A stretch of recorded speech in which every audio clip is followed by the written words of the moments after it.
Welcome back.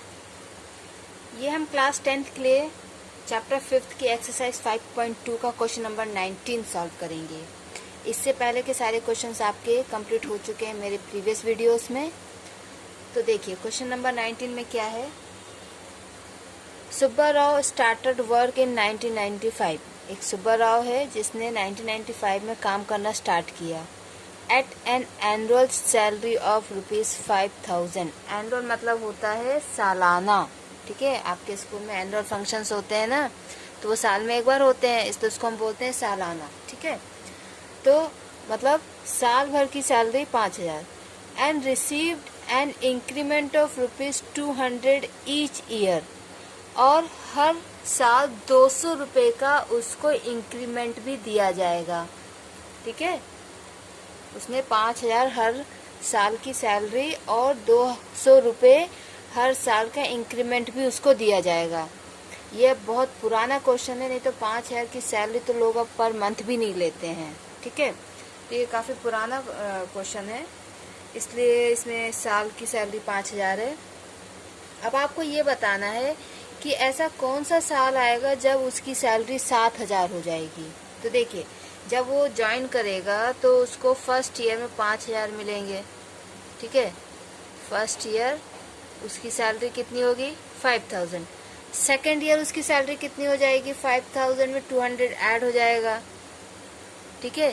Second year में उसकी salary क्या हो जाएगी 5,000 प्लस 200 का इंक्रीमेंट, मतलब 5,200। थर्ड ईयर में फिर उसके 200 ऐड हो जाएंगे, तो आपकी एपी क्या बनेगी, आपकी एपी बन जाएगी 5,000 फर्स्ट ईयर का, सेकंड ईयर का 5,200, थर्ड ईयर का 5,400, और ऐसे करते करते वो सैलरी हो जाएगी 7,000। पर कब होगी ये नहीं पता। फर्स्ट ईयर में इतनी होगी, सेकंड ईयर में इतनी होगी, थर्ड ईयर में कितनी होगी, और आप ऐड करते जाइए, ठीक है। ये आपकी एपी बन गई। अब इससे क्या होगा, आपका जो ए होगा वो हो जाएगा 5,000। आपका ए क्या हो गया 5,000, और डी क्या हो गया आपका 200। हम 7,000 को A N means last term L मान के चलते हैं, ठीक है। और वो एल है क्योंकि लास्ट उसकी सैलरी कितनी होगी 7,000, तो ये उसका लास्ट टर्म हो गया। तो लास्ट टर्म जिसको हम ए एन भी बोलते हैं हो गया 7,000। अब आपको ये पता करना है कि कितने सालों में इतनी होगी, मतलब आपको इन शॉर्ट एन निकालना है। आपको क्या निकालना है एन। तो आप यहाँ पे ए एन का फॉर्मूला यूज करेंगे। A N is equal to A plus N minus 1 into D. Okay, इस फॉर्मूले को यूज करके हम एन की वैल्यू निकालेंगे। ए एन आपका 7,000 है, ए आपका 5,000 है, एन हमको निकालना है, और डी आपका 200 है। 7,000 माइनस 5,000, ठीक है। 5,000 वहाँ पे आपका प्लस में, तो यहाँ के माइनस हो जाएगा। एन माइनस 1 इंटू 200, ये बचेगा 2,000 is equal to n minus 1 into 200। ये 2 जीरो से 2 zero cancel. 20/2 is equal to n minus 1। 10 is equal to n minus 1। 10 plus 1 is equal to n. 11 is equal to n. तो पूरे 11 साल लगेंगे जब उसको सैलरी 7,000 मिलेगी। ओके, देखिए आपको कौन सा फॉर्मूला यूज करना है ये कैसे पता चलेगा, ये आपको क्या गिवन है और क्या फाइंड आउट करना है, उससे हमें पता चल जाता है कि हमें कौन सा फॉर्मूला यूज करना है। क्योंकि देखिए अभी तो ये आपकी 5.2 एक्सरसाइज है, तो इसमें आप सिर्फ टर्म्स का फॉर्मूला यूज कर रहे हैं। फिर 5.3 आपकी आएगी तो उसमें आप सम ऑफ टर्म्स का फॉर्मूला यूज करेंगे और टर्म्स का फॉर्मूला भी यूज करेंगे। और एग्जाम में तो एक्सरसाइज वाइज क्वेश्चंस नहीं आते हैं, तो आपको क्वेश्चन में सबसे पहले आप लिखेंगे गिवन कि हमको क्या गिवन है, फिर आप लिखिए टू फाइंड कि हमको क्या फाइंड करना है, फिर देखिए कि जो हमको दिया हुआ है और जो हमको निकालना है क्या इन दोनों से रिलेटेड कोई फॉर्मूला है। आपको ऑटोमेटिकली पता चल जाएगा कि मुझे कौन सा फॉर्मूला यूज करना है। ओके, तो अब देखिए क्वेश्चन नंबर 20 क्या है। Ramkali saved ₹5 in the first week of a year and then increased her weekly savings by ₹1.75. If in the nth week her weekly savings become ₹20.75 पैसा, find n. मीन्स रामकली ने ₹5 पहले हफ्ते में, साल के पहले हफ्ते में ₹5 बचाए। ठीक है, जैसे जनवरी का जो फर्स्ट वीक है उसमें रामकली ने ₹5 बचाए। उसके बाद उसने हर हफ्ते की सेविंग ₹1.75 बढ़ाई। मीन्स पहले हफ्ते उसने ₹5 रखे, दूसरे हफ्ते उसने ₹1.75 रखे, फिर तीसरे हफ्ते फिर ₹1.75 रखे, चौथे हफ्ते फिर उसने ₹1.75 रखे। मतलब पहले हफ्ते ₹5 रखने के बाद उसने हर हफ्ते ₹1.75 की वो सेविंग करने लगी।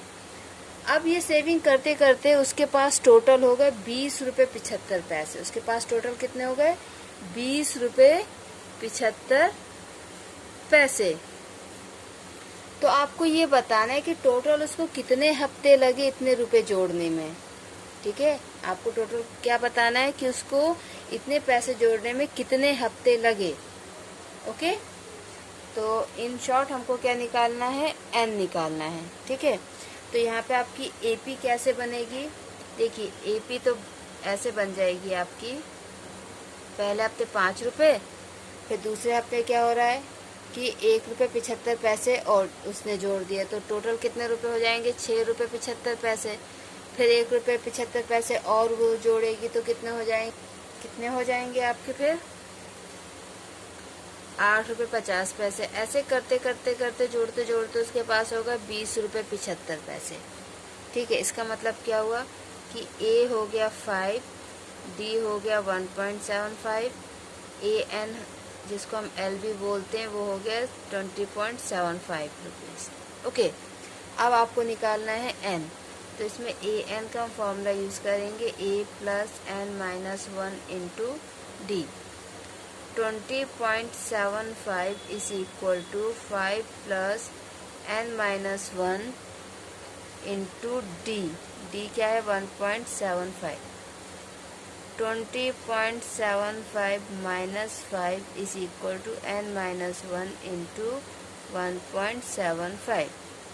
तो ये कितना बचेगा? 15.75 is equal to n-1 × 1.75। 15.75 upon 1.75 is equal to n-1। अब देखिए यहाँ पे क्या है? पॉइंट के बाद 2 नंबर हैं, पॉइंट के बाद 2 नंबर हैं, तो हम क्या कर सकते हैं? जब पॉइंट के बाद इक्वल नंबर ऑफ डिजिट्स हैं तो हम ये पॉइंट से पॉइंट कैंसिल कर सकते हैं। ठीक है, पॉइंट से पॉइंट क्या हो जाएगा? कैंसिल हो जाएगा। तो ये बचेगा 1575 और नीचे बचेगा 175 इज इक्वल टू n-1। अब इसको सॉल्व कीजिए। देखिए, इसको हम सॉल्व करेंगे, 5 से कटिंग करेंगे। 5 × 3 = 15। ओके, 5 × 1 = 5, 5 × 25 और ये हो जाएगा 35। तो कितना हो गया? 35 इज इक्वल टू n-1। फिर इसको हम सॉल्व करेंगे तो ये हो जाएगा 5 × 7 = 35 एंड 5 × 6 = 30, 5 × 3 = 15। तो ये हो गया 63/7 is equal to n-1। So 9 is equal to n-1। 9 + 1 is equal to n, 10 is equal to n। तो टोटल कितने हफ्ते उसको लगेंगे? 10 हफ्ते। ओके, टोटल कितने हफ्ते लगेंगे उसको? 10 हफ्ते। ठीक है, तो ये देखिए, इससे आपको ये समझ में आ गया होगा कि मैं अपनी डेली लाइफ में भी कुछ ऐसे क्वेश्चंस मेरे आ जाते होंगे कि अगर मैं अभी से इतनी सेविंग्स करना चालू करूं तो कितने टाइम लगेगा मुझे इतना करने में, या कितना मुझे बढ़ाना चाहिए। तो देखिए, आप इन AP का यूज़ अपने डेली लाइफ में भी कर सकते हैं और एग्ज़ाम पॉइंट ऑफ व्यू से भी ये सब क्वेश्चन सारे बहुत इंपॉर्टेंट है। अगर आपको कोई डाउट होता है बच्चों तो प्लीज़ आप कमेंट बॉक्स में कमेंट कीजिए और मुझसे डाउट पूछिए, मैं आपके डाउट क्लियर करूँगी। थैंक यू बच्चों, टेक केयर।